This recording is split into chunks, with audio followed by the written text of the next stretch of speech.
புரியுதா இல்லையா? அப்போ குரான் இப்போ எங்க மோதரான்னு பாருங்க அல்லாஹ். இது உறுதியானது, இதுல பேசக்கூடிய அனைத்து விஷயங்களும் உறுதியானது. இப்போ இந்த பரிணாம வளர்ச்சி கோட்பாடு இருக்குல்ல, இது உறுதியானதா? பரிணாம வளர்ச்சின்னா என்ன? ஒன்றிலிருந்து ஒன்று மாறிக்கிட்டே இருக்கணும். அப்போ கருத்துக்களும் பரிணாமம் அடையுமா இல்லையா? ஒரு கருத்து இன்னைக்கு இருக்கு, நாளைக்கு அதே கருத்து பரிணாமம் அடைஞ்சு மாற்றத்துக்கு உள்ளாகுமா இல்லையா? ஆகணும். இல்லைன்னா பரிணாம வளர்ச்சியே நீ கோட்பாடே நீ தப்பா. ஒரு இடத்த ஒரு கருத்து நின்றுச்சுன்னா என்ன அர்த்தம்? பரிணாமம் அடையலைன்னு ஆயிரும்ல. அப்போ பரிணாமம்ங்கிறது ஆயிட்டு இருக்கும். இப்போ இன்னைக்கு விஞ்ஞானத்தில் பார்க்குறோம், இன்னைக்கு ஒரு விஷயத்தை ஆய்வு பண்ணி டிக்ளேர் பண்ணுவான். 1800 ஒரு விஷயத்தை ஆய்வு பண்ணி வானம் பூமி இப்படிதான் அப்படிமா டிக்ளேர் பண்ணிட்டு என்னம்பா அந்த காலகட்டத்தில் இதுதான் உண்மை, நீங்க எல்லாரும் இதுதான் நம்பணும்பா. இல்லப்பா இதை நான் சில பேர் நம்பலைன்னு வச்சுங்க, என்னம்பா நீ பிற்போக்குவாதி, நீ முட்டாளு, நீ ஜாகிலியத்தில் இருக்கிற அப்படிமா. 1850 என்ன பண்ணுவான், அவனே அந்த கருத்தை மாத்திக்குவான். மாத்திக்கிட்டு என்ன பண்ணுவான், இந்த கருத்து நீங்க எல்லாரும் நம்பணும் அப்படிமா. அப்போ 800 சொன்னீங்க அது அப்படின்னா அது ஜாகிலு, அது பிற்போக்குவாதி, அது மடமைத்தனம் அப்படிமா. சயின்ஸுடைய எல்லா ஈக்குவேஷனும் மாறிட்டே வருதா இல்லையா? இன்னைக்கு நியூட்டனுடைய அந்த தியரியும் ஐன்ஸ்டீனுடைய தியரியும் மாற்றமா இருந்ததா இல்லையா? ஒரு கட்டத்தில் நியூட்டனை எல்லாருமே பின்பற்றிட்டு இருந்தாங்க.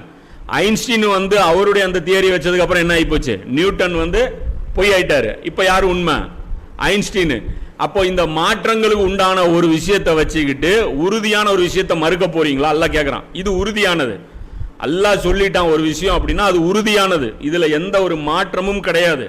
அப்போ நீங்க குர்ஆன் சொல்லக்கூடிய எந்த உண்மையை வேண்டுமானாலும் நிரூபிக்கப்பட்ட, அப்ப சயின்ஸ்லயும் உறுதியான விஷயங்கள் இருக்கு, உறுதி இல்லாத விஷயங்கள் ரெண்டா இருக்குல்ல. அப்போ குர்ஆன் சொல்லக்கூடிய விஷயங்கள் எடுத்துக்கங்க விஞ்ஞானபூர்வமா, சயின்ஸ் ப்ரூஃப் பண்ணப்பட்ட விஷயங்கள் எடுத்துக்கங்க. ப்ரூஃப் வேற, தியரி வேற, ரிசர்ச் வேற.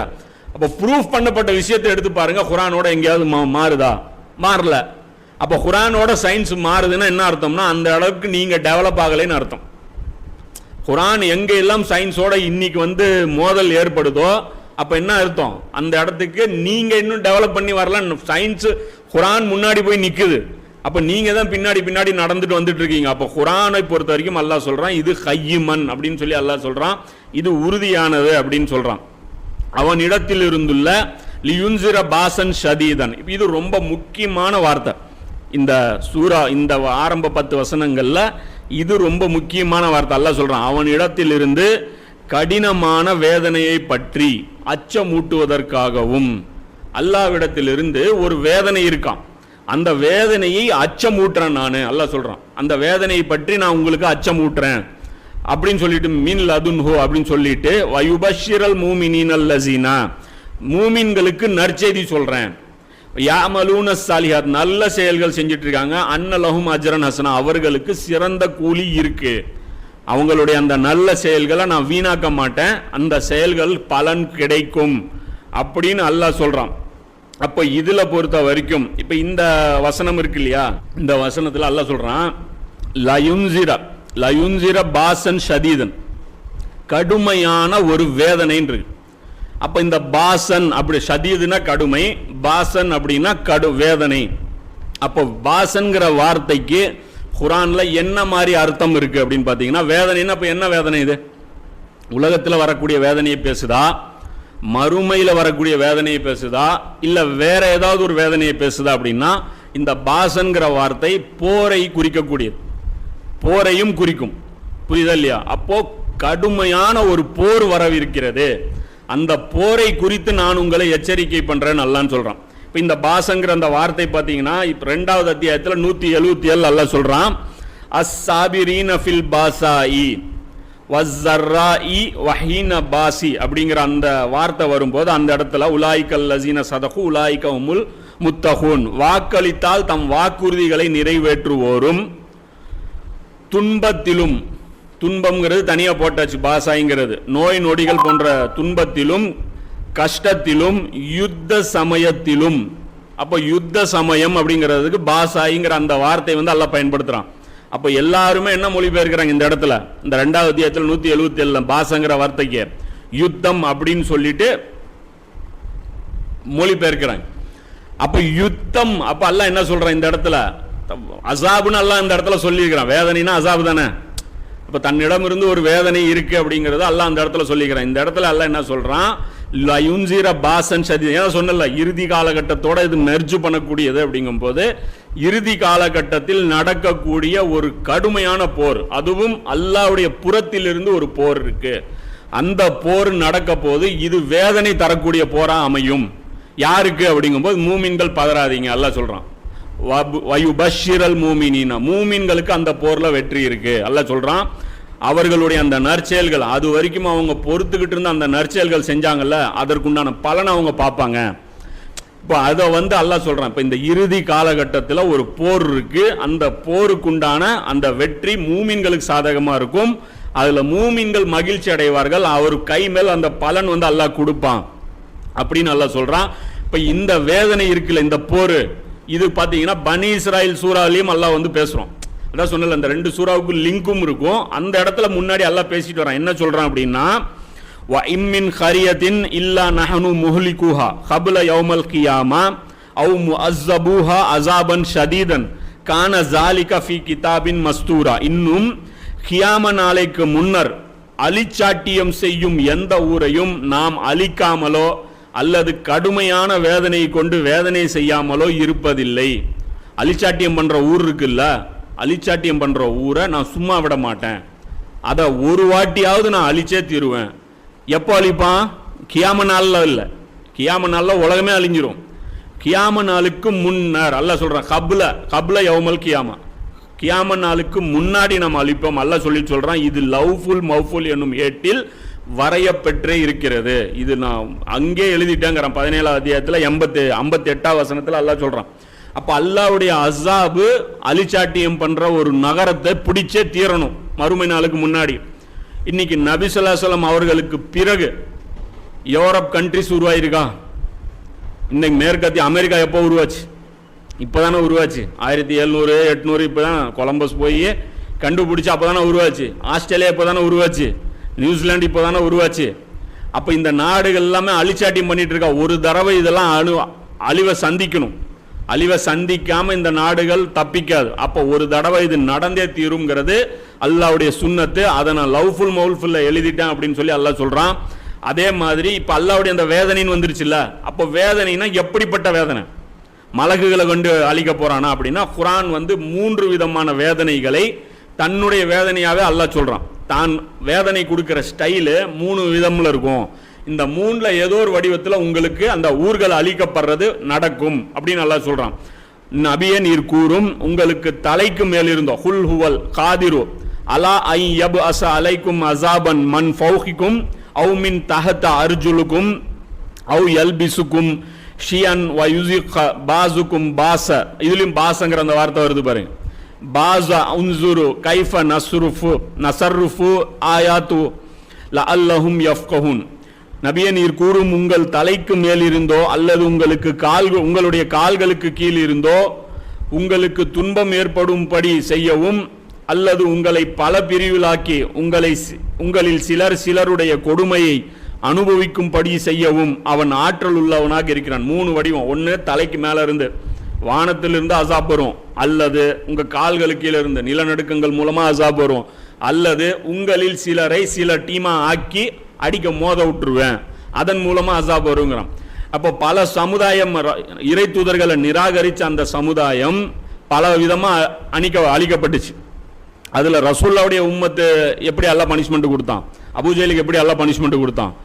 மனிதர்களுடைய கைகளை கொண்டு பனிஷ்மெண்ட் கொடுத்தான். பத்ரு போர் என்னது? அழிக்கப்படுற, அதுதான் அஸாபே இஸ்திசால் தான். உஹது போர் என்ன? மக்கா வெற்றி என்ன? மக்கா வெற்றியில் போது ஏன் நபி ஸல்லல்லாஹு அலைஹி வஸல்லம் அப்ப எல்லாருமே ஏன் மரண தண்டனை கொடுக்க சொன்னாங்க? அது எல்லாம் காரணம் என்னன்னா, ரசூலை நிராகரிச்ச அந்த அஸாபே இஸ்திசால். அதுக்கப்புறம் அந்த வேற யாருக்குமே அல்லாஹ்வுடைய தூதர் பாத்தீங்கன்னா அதை கொடுக்கல. அப்போ அல்லாஹ்வுடைய சுன்னத்து புரிஞ்சிருச்சா இல்லையா? அழிச்சாட்டியம் பண்ற ஊருவை நான் அழிப்பேன் அப்படிங்கிறான். அப்ப இதுக்கு முன்னாடி இது வரைக்கும் அழிச்சாட்டியம் பண்ணாத ஒரு அழிச்சாட்டியம் இன்னைக்கு பூமியில் நடந்துட்டு இருக்கு. என்னது?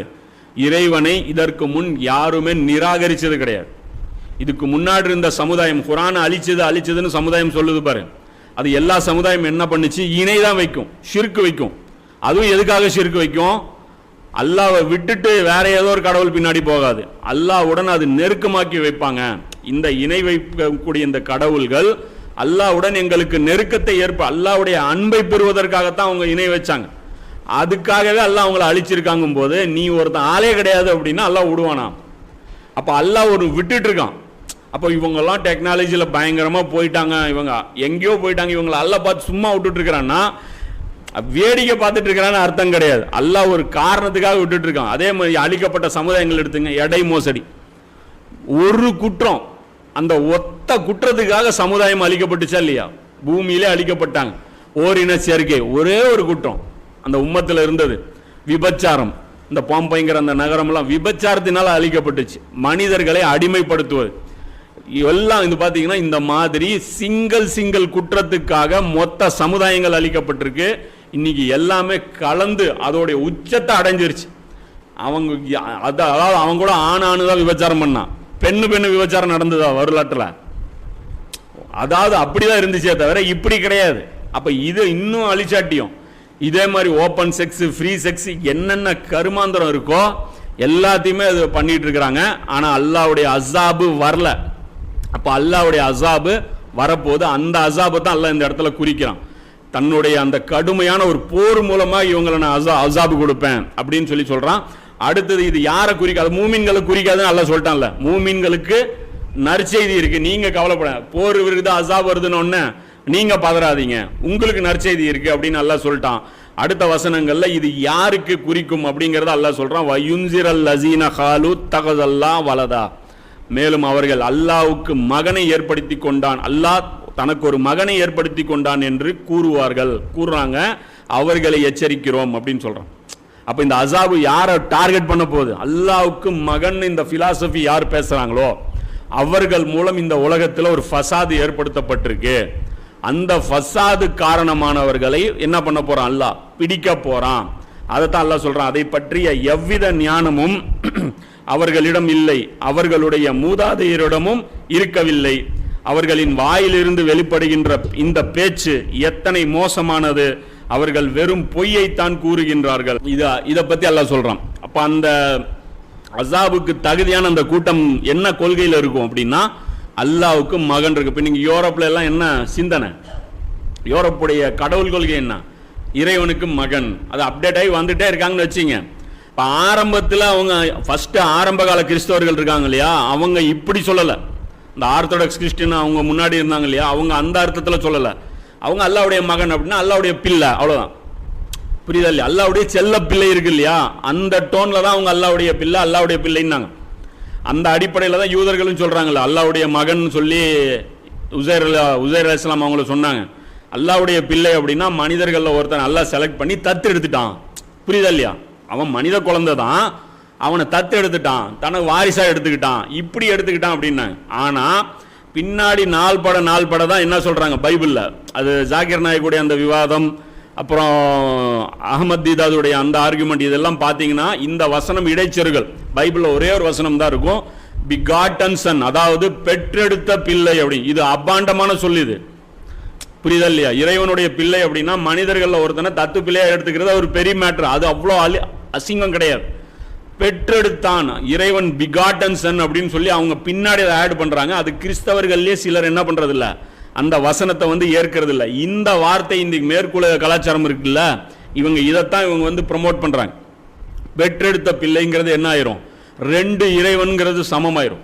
இது இதுக்கு முன்னாடி உலகத்தில் எவனும் பேசினது கிடையாது. இதுவும் இதுக்கு முன்னாடி வான பூமியில எவனுமே பேசினது கிடையாது. அதை எந்த அளவுக்கு இரண்டு இறைவன் என்பது எந்த அளவுக்கு அபத்தமான அல்லாஹ் சொல்றான். இவங்க எவ்வளவு பெரிய வார்த்தை சொல்றாங்கன்னு இவங்களுக்கு புரியலங்கிற.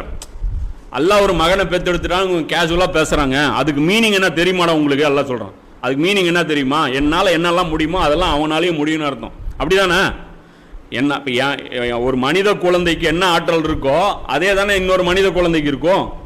அப்போ ஒரு கடவுளுக்கு என்ன ஆற்றல் இருக்கு? வானம் பூமியை நிர்வகிக்கக்கூடிய அந்த சந்திரனை இயக்கக்கூடிய ஆற்றல், சூரியனை இயக்கக்கூடிய ஆற்றல், உயிர் கொடுக்கக்கூடிய ஆற்றல், மழை பெய்ய வைக்கக்கூடிய ஆற்றல். இந்த ஆற்றல் ஒரு இறைவனுக்கு இருந்துச்சு அப்படின்னா என்ன நடக்கும்? அல்லாஹ் சூரியனை பிடிச்சி ஒரு ஃபோர்ஸில் இயக்கிட்டு இருப்பான். இந்த அல்லாவுடைய மகன் என்ன பண்ணுவார்? அவர் தன்னுடைய ஃபோர்ஸை கொடுத்து தள்ளுவார்.